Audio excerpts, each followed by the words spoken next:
రాష్ట్ర మాజీ ముఖ్యమంత్రి తెలుగుదేశం పార్టీ అధినేత నారా చంద్రబాబు నాయుడు గారిపై వైఎస్ఆర్ కాంగ్రెస్ పార్టీ కావాలని ఆర్టిఫిషియల్ ఇంటెలిజెన్స్ ద్వారా దుష్ప్రచారం చేస్తుందని చంద్రబాబు నాయుడు గారు మాట్లాడుతూ ఉన్నారు. వైఎస్ఆర్ కాంగ్రెస్ పార్టీ ఓటమి భయంతోనే ఈ రకమైనటువంటి దుష్ప్రచారాన్ని వైఎస్ఆర్ కాంగ్రెస్ పార్టీ చేస్తుందనేటువంటి మాట నారా చంద్రబాబు నాయుడు గారు పదే పదే మాట్లాడుతూ ఉన్నారు. ఇంకా రెండో అంశం ఏంటంటే, సాక్షాత్తు ప్రధానమంత్రి వచ్చి ఆంధ్రప్రదేశ్లో చిలకలూరిపేటలో మీటింగ్ పెడితే కనీసమైన భద్రత కూడా కల్పించలేకపోయింది ప్రభుత్వం, పోలీసు యంత్రాంగం అనేటువంటి ఒక దుష్ప్రచారాన్ని ప్రారంభించారు. చంద్రబాబు నాయుడు గారి మీద ప్రత్యేకంగా ఈ రాష్ట్రంలో, ఈ దేశంలో దుష్ప్రచారం చేయాలా? లేదు ఆర్టిఫిషియల్ ఇంటెలిజెన్స్ ద్వారా దుష్ప్రచారం చేయాలా? భారతదేశ రాజకీయాల్లో నారా చంద్రబాబు నాయుడు గారంత అనైతికమైన రాజకీయవేత్త ఎవ్వరూ లేరు. అంతేకాకుండా ఈజ్ ఎ మ్యానిపులేటర్, ప్రజానాయకుడు కాదు. అనేక మోసాలు చేసి అధికారాన్ని నిలబెట్టుకోవడానికి ప్రయత్నం చేసేటటువంటి ఒక నీచమైన మనస్తత్వం కలిగినటువంటి వ్యక్తి అనేది చాలా స్పష్టంగా ఎస్టాబ్లిష్ అయిపోయినటువంటి ఫ్యాక్ట్. ఆయన మీద మన ఆర్టిఫిషియల్ ఇంటెలిజెన్స్ నాకు అర్థం కాదా? ముస్లింల గురించి ఎప్పుడు ఏ విధంగా మాట్లాడాడో ప్రజలందరికీ గుర్తుంది, ముఖ్యంగా ముస్లింలకు మరింతగా గుర్తుంది. నేను మనవి చేస్తున్నా, ఇవాళ ఈ రాష్ట్రంలో భారతీయ జనతా పార్టీతో పొత్తు పెట్టుకున్నటువంటి సైకిల్కి ఓటు వేస్తే ముస్లింలకు డాక్టర్ వైఎస్ రాజశేఖర రెడ్డి గారు ఏ రాష్ట్రంలోనూ లేనటువంటి 4% రిజర్వేషన్ ఇచ్చారే, ఆ రిజర్వేషన్లు పోయినట్టే. రిజర్వేషన్లు కొనసాగాలి. రాజశేఖర రెడ్డి గారు ఇచ్చినటువంటి రిజర్వేషన్లు అంటే ఫ్యాన్ గుర్తుకు ఓటేయాలి. ఏం చెప్పారు భారతీయ జనతా పార్టీ వారు? తెలంగాణలో ఎన్నికలు జరుగుతున్నప్పుడు అమిత్ షా ఏం మాట్లాడాడు ఒకసారి గుర్తు తెచ్చుకోమని మనవి చేస్తున్నా. ముస్లింల రిజర్వేషన్లు రద్దు చేస్తాం అధికారంలోకి వస్తే అనేటువంటి మాట మాట్లాడారు. ఇవాళ చంద్రబాబు నాయుడు గారికి ఓటు వేస్తే, పొరపాటున అధికారంలోకి వస్తే మొదటిగా చేసేది ముస్లింల రిజర్వేషన్ రద్దు చేయటం. ఇది అవసరమా? ముస్లిం మైనారిటీస్ ఓటు వేయాలా? ఒక్కసారి ఆలోచించుకోమని మనవి చేస్తున్నాం. మేమంటే ఆయన మాట్లాడిన మాటలంట ఇంతకుముందు మాట్లాడారు చాలా సందర్భాల్లో. భారతీయ జనతా పార్టీకి జగన్మోహన్ రెడ్డి గారికి ఓటు వేస్తే భారతీయ జనతా పార్టీకి ఓటు వేసినట్టు పోయినసారి అని మాట్లాడినటువంటి సందర్భాలు మనం చూస్తున్నాం. దీనికి ఆర్టిఫిషియల్ ఇంటెలిజెన్స్ చెప్పాల్సిన అవసరం ఏముంది? వాస్తవాలు కావా? ప్రజలు గుర్తుపెట్టుకోలేదా? ప్రజలు చూడటం లేదా అని అడుగుతా ఉన్నా. అసలు నేను తెలియగలుగుతానండి, మీరు 2014లో ఇదే కూటమి, ఈ ముగ్గురే కలిసి ఒక కూటమిగా ఏర్పడ్డారు. ఎన్డీఏ అధికారంలోకి వచ్చింది, మీరు కూడా ఇక్కడ అధికారంలోకి వచ్చారు. మీరు అధికారంలోకి తీసుకొచ్చిన పాపానికి ఆంధ్ర రాష్ట్రాన్ని ఎంత గందరగోళం చేశారో ఒక్కసారి ఆలోచించుకోమని మనవి చేస్తున్నాం. మీరు ఎన్ని దుర్భాషలు ఆడుకున్నారో నేను ప్రత్యేకంగా చెప్పాలా? మోడీ గారిని మీరేమన్నారో, మిమ్మల్ని మోడీ గారు ఏమన్నారో, మీ ఇద్దరిని పవన్ కళ్యాణ్ గారు ఏమన్నారో, ఎంతగా దుర్భాషలు ఆడుకున్నారో, ఎంతగా కొట్టుకున్నారో, ఎంతగా నీచంగా మాట్లాడుకున్నారో అది ఆర్టిఫిషియల్ ఇంటెలిజెన్సేనా కాదా? ఒకళ్ళొకళ్ళు తిట్టుకున్న మాట వాస్తవం కాదా? ఒకళ్ళొకళ్ళు దూషించుకున్న మాట వాస్తవం కాదా? ఆ మాటలను నేను ఇప్పుడు చెప్పాలా? మోడీ గారిని మీరేమన్నారో మర్చిపోయారా? మోడీ గారు మిమ్మల్ని ఏమన్నారో మర్చిపోయారా? పవన్ కళ్యాణ్ గారు ఏమన్నారో పాచిపోయిన లడ్డూలని అన్నమాట మర్చిపోయారా? ఇవన్నీ ఆర్టిఫిషియల్ ఇంటెలిజెన్సీతో వచ్చినాయా? పొరపాటున మీరేదో ముగ్గురు కలిసి జగన్మోహన్ రెడ్డి గారికి వ్యతిరేకంగా కూటమి కడితే పొరపాటున మీకు ఓటు వేసిన పాపానికి 5 సంవత్సరాలు రాష్ట్రాన్ని చిందరవందర చేశారు. కలిసి పరిపాలన చేశారు, విడిపోయి కొట్టుకున్నారు. కలిసి ప్రయాణం చేశారు, విడిపోయి తిట్టుకున్నారు. దౌర్భాగ్యమైన పరిపాలన చేసి విడిపోయి ఒకళ్ళనొకళ్ళు జుట్లు పట్టుకొని ఇవాళ మేము మళ్ళా కలిసి వచ్చాం, మళ్ళీ అధికారం తీసుకున్నామంటే అమాయకుల ప్రజలు, ముఖ్యంగా ఆంధ్ర రాష్ట్ర ప్రజలు అమాయకుల? ఒకసారి మీ పరిపాలన చూశారే, మీ కుమ్ములాట్లు చూశారే, చూసిన తర్వాత మళ్ళా తిరిగి ఈ కూటమికి ఓటు వేసేటటువంటి పరిస్థితి రాష్ట్రంలో లేదని చాలా స్పష్టంగా అర్థమైపోవట్లేదా? ఒకసారి ఆలోచించబడి మనవి చేస్తున్నాం. తెలుగుదేశం వారిని కానీ, జనసేనను కానీ, భారతీయ జనతా పార్టీని కానీ ఒకసారి ఆలోచన చేయండి. తాడేపల్లిగూడెంలో జరిగింది కదా జెండా సభ, ఎంత బ్రహ్మాండంగా జరిగింది. అప్పుడు దాకా ఏదో జనసేన తెలుగుదేశం కలిస్తే ఏదో అద్భుతాలు జరిగిపోతాయని భావించినటువంటి తెలుగుదేశం వారు జెండా సభ జరిగిన తర్వాత అయిపోయిందిలో మన పని, ఏం జనం కూడా రాలేదు, పవన్ కళ్యాణ్ కలిసినా కూడా ఏం ఉపయోగం లేదు అనేటువంటి భావనకు వచ్చిన మాట వాస్తవమా కాదా ఒక్కసారి ఆలోచించమని మనం చేస్తున్నాం. అంతటితో ఆగల, మన ఇద్దరి వల్ల కాదు, కేంద్రంలో ఉన్నటువంటి భారతీయ జనతా పార్టీతో కూడా పొత్తు పెట్టుకున్నామని చెప్పి వెళ్ళి వాళ్ళ కాళ్ళు పట్టుకున్నారే, అనితే జుట్టు అందకపోతే కాళ్ళు చెప్పారుగా.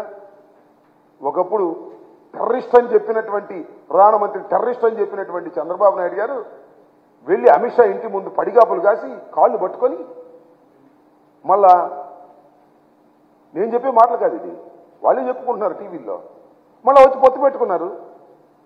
మళ్ళా చిలకూరుపేటలో ఒక అద్భుతమైన బహిరంగ సభ జరుగుతుంది, మాకు హైప్ పెరిగిపోద్దని పెద్ద హంగామా చేశారు.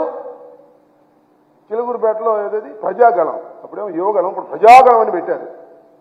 చిలకూరుపేట బహిరంగ సభ ఏ సందేశాన్ని ఇచ్చిందని మనం చేస్తున్నాం.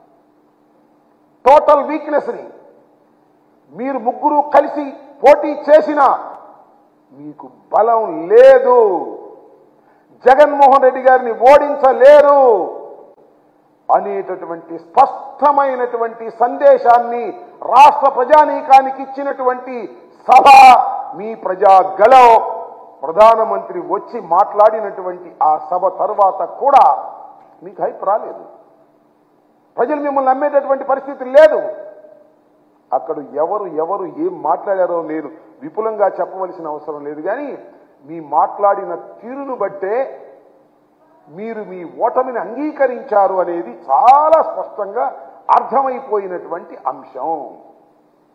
ఒకటి, జెండా సభ తర్వాత ఒక అభద్రతాభావం నారా చంద్రబాబు నాయుడు గారికి, మళ్ళా తర్వాత నిన్న జరిగినటువంటి ప్రజాగళం తర్వాత ఒక అభద్రతాభావం.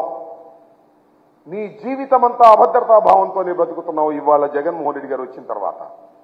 నా తెలియగడుతున్నాయా నారా చంద్రబాబు నాయుడు గారు, మీరు ఎప్పుడు రాజకీయాల్లో ప్రవేశించారు? డాక్టర్ వైఎస్ రాజశేఖర రెడ్డి గారు మీరు ఒకేసారి రాజకీయాల్లో ప్రవేశించారు. డాక్టర్ వైఎస్ రాజశేఖర రెడ్డి గారు జగన్మోహన్ రెడ్డి గారి తండ్రి, ఆయన కుమారుడు దురదృష్టవశాత్తు ఆయన మరణించాడు. ఆయన కుమారుడు పార్టీ పెడితే అప్పుడు ఎప్పుడో పెట్టిన రాజకీయ పార్టీ, అప్పుడు ఎప్పుడో రాజకీయాల్లోకి వచ్చిన నువ్వు నీ కుమారుడు వయసున్న రాజశేఖర రెడ్డి గారి కుమారుడితో సింగిల్గా రాలేకపోతున్నావే, ఇది నీ వైఫల్యం కాదా? ఇది నీ అభద్రతాభావం కాదా? ఇద్దరితో కలిసి రావడానికి కూడా అభద్రతాభావం, ముగ్గురితో కలిసి వస్తున్నావు అప్పుడు అభద్రతాభావమే. ఇంకెవరు లేరు, లేదా అని కూడా కలుసుకుంటావు కొన్ని నలుగురు ఉంటే. నీ మొత్తం రాజకీయం అంతా ఈ 5 సంవత్సరాలు అభద్రతాభావంతోనే బతుకుతూ ఇవాళ అంటాడు భద్రత లేదంట. ప్రధానమంత్రి గారు వస్తే భద్రత చూపించలేదంట రాష్ట్ర ప్రభుత్వం, పోలీసు యంత్రాంగం. ఏమైనా తెలియగెడతాను నారా చంద్రబాబు నాయుడు గారు, మీరు చాలా అనుభవజ్ఞులు కదా, 40 సంవత్సరాల పైచులకు రాజకీయ చరిత్ర ఉంది కదా, 14 సంవత్సరాలు ముఖ్యమంత్రిగా చేశారు కదా, ఎన్నో మహానాడులు తీర్చిదిద్దారు కదా, ఎన్నో బహిరంగ సభలు నిర్వహించారు కదా. జగన్మోహన్ రెడ్డి గారు కానీ ఎక్కువ బహిరంగ సభ చేశావు నువ్వు నీ జీవితంలో.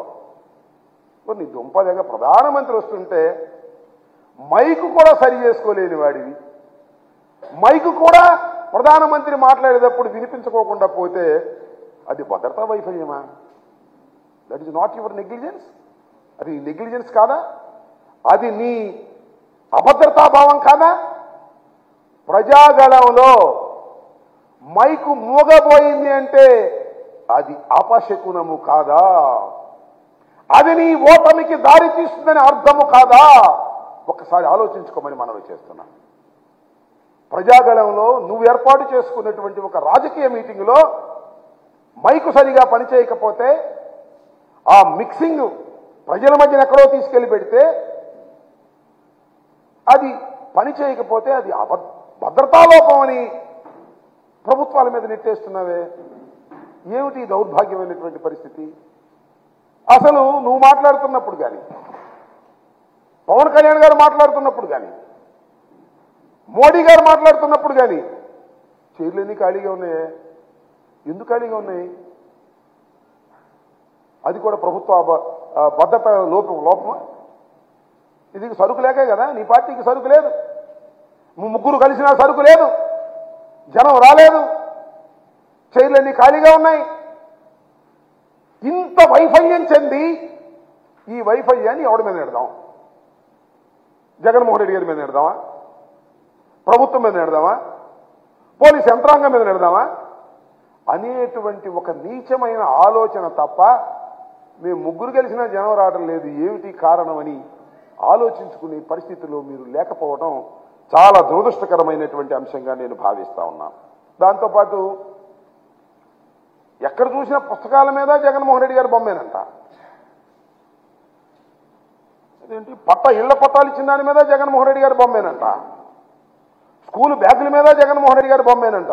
అవును, అవి చెరపగలవేమో, కానీ నువ్వేదో అయ్యి చేసి అయ్యేమన్నా చెరిపేస్తావేమో దొంగచాటు వెళ్ళి. కానీ నువ్వు మర్చిపోతున్నావయ్యా, నారా చంద్రబాబు నాయుడు గారు you are a very very senior politician, మేము ఒప్పుకుంటాం.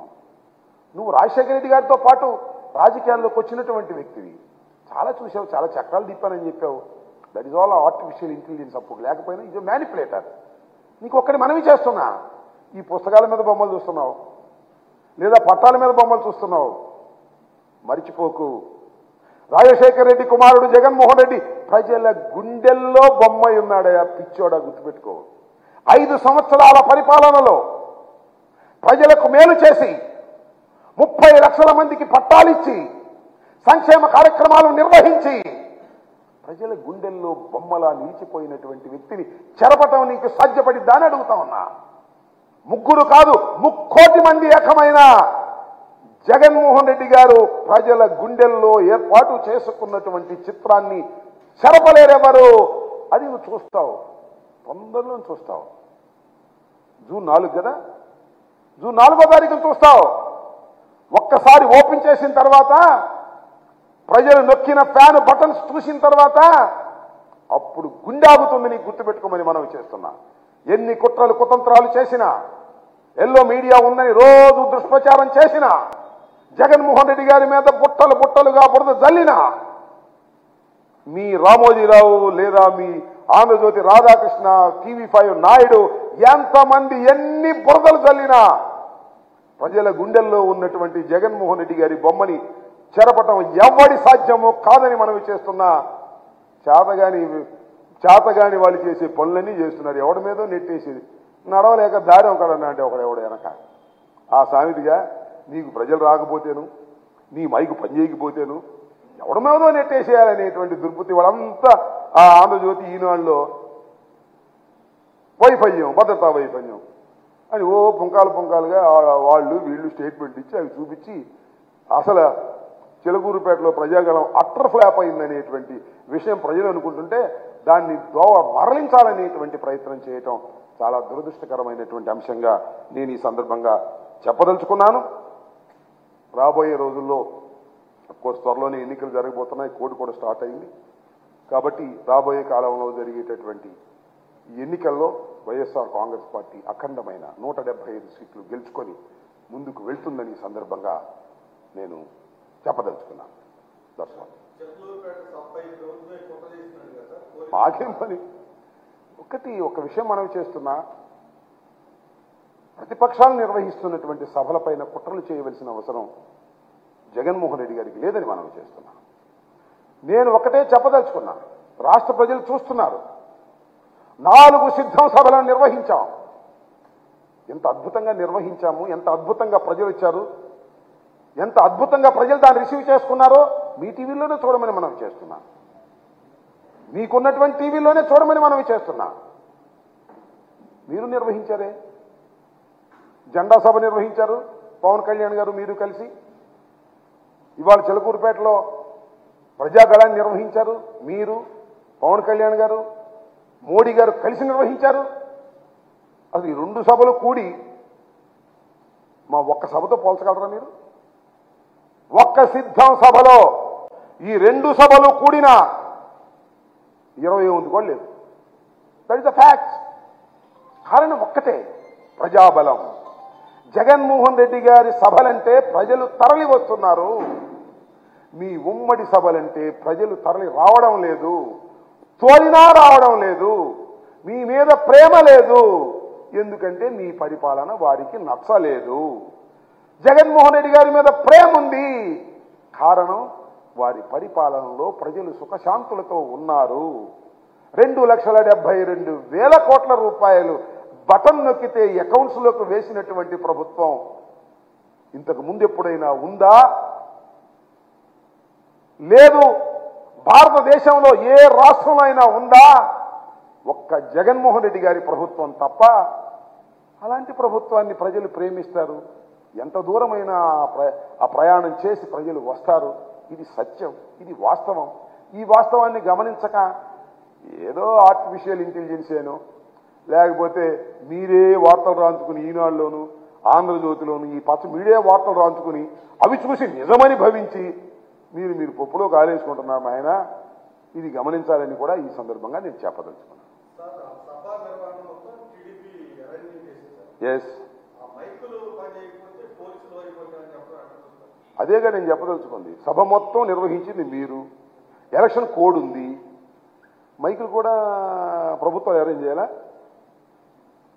లేకపోతే పోలీసు వారు మేము ప్రభుత్వాలు వైఎస్ఆర్ కాంగ్రెస్ పార్టీ వచ్చి మీ మైకులు మేము అరేంజ్ చేయాలి అని చెప్పండి, నాకు అర్థం కాలా? లేకపోతే మేమే మీ జనాన్ని దోలాలా? What it is? సింపుల్. మీ వైఫల్యాలను ఎదుటివారి మీద నెట్టడమే మీ ఉద్దేశం. మీ అభద్రతా భావాన్ని ఎదుటివారి భద్రత లేదనేటువంటి మాటలు మాట్లాడుతున్నారు. చేతగాని మాటలు మాట్లాడుతున్న ఓ చంద్రబాబు, నీ పని అయిపోయింది. Over. After this election you will exit from the politics. మీ అబ్బాయి కూడా ఎగ్జిటే. మీ అబ్బాయికి అసలు క్వాలిఫికేషనే లేదు. పాలిటిక్స్లోకి రావడానికి ఇంతవరకు క్వాలిఫై కాలేదు, ఎక్కడ గెలవలేదు, మినిమం క్వాలిఫికేషన్ లేదు.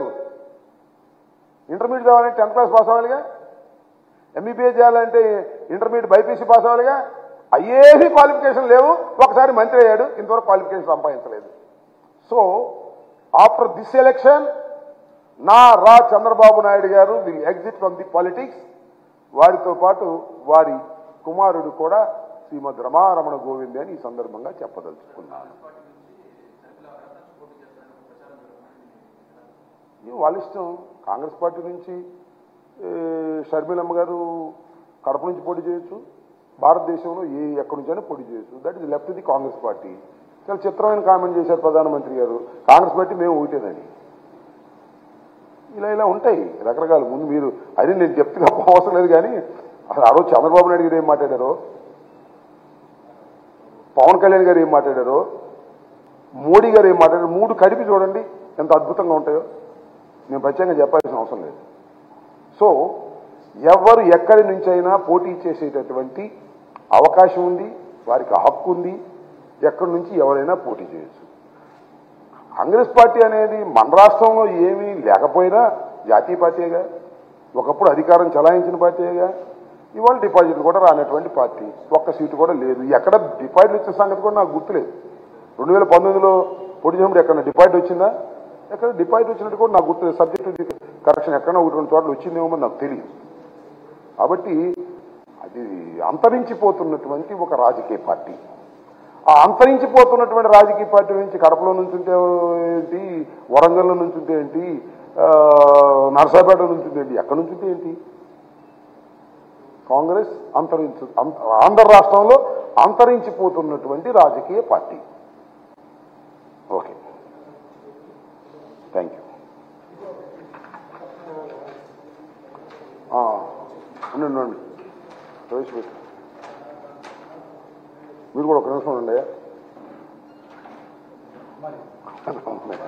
వస్తుందా తెలిసిందా